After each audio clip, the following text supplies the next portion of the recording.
ওকে গুরুলোক, এই ভিডিওর পার্ট 1 আমি অলরেডি চ্যানেলে আপলোড করে দিয়েছি। যারা এখনো ওই ভিডিও দেখোনি তারা দেখে নিও, কারণ ওই ভিডিও না দেখলে তোমরা এই ভিডিওতে কিছু বুঝতে পারবে না। তো হ্যাঁ, যারা দেখোনি এখনো তারা দেখে নিও। এবার চলো সেই থিওরির উপর কথা বলা যাক যেখানে স্পাইডারম্যান অ্যাভেঞ্জার্স ডুমসডে মুভিতে অ্যাজ আ ভিলেন ডক্টর ডুমকে হেল্প করবে। আর হ্যাঁ, আমার কাছে দুটো থিওরি আছে। ফার্স্ট থিওরি অ্যাকর্ডিং পিটারের প্যারেন্টস স্টার্ক ইন্ডাস্ট্রিতে কাজ করতো, স্পেশালি স্পাইডারের উপর এক্সপেরিমেন্ট করতো, যেমনটা অ্যামেজিং স্পাইডারম্যান মুভিতে পিটারের প্যারেন্টস অসকপ ইন্ডাস্ট্রির জন্য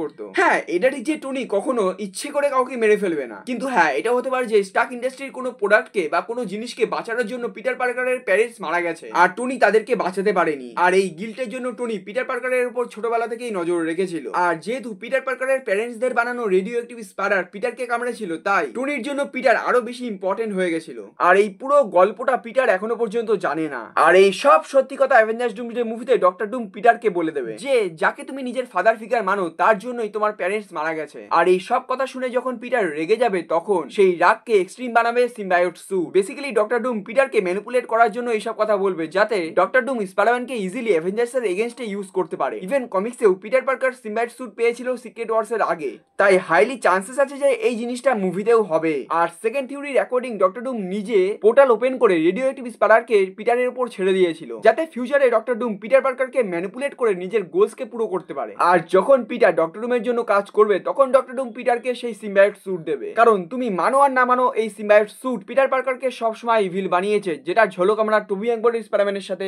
দেখেছি। তো হ্যাঁ, হাইলি চান্সেস আছে যে এই দুটো থিওরির মধ্যে আমরা অ্যাভেঞ্জার্স ডুমসডে মুভিতে একটা থিওরিকে অলমোস্ট দেখতে পাবো। বাট যেহেতু এটা একটা থিওরি, কোনো কনফার্মেশন নেই, তো হ্যাঁ অত কিছু ভেবে লাভ নেই। মুভি আসার পরেই আমরা সবকিছু জানতে পারবো। বাট বলো হ্যাঁ, এই পুরো থিওরির উপর তোমাদের ওপিনিয়ন, তোমাদের থট, তোমাদের কোনো কোশ্চেন থাকলে অবশ্যই কমেন্টে জানিও। আর এরকমই অসম ভিডিওর জন্য সাবস্ক্রাইব টু বদমাশ ভার্স।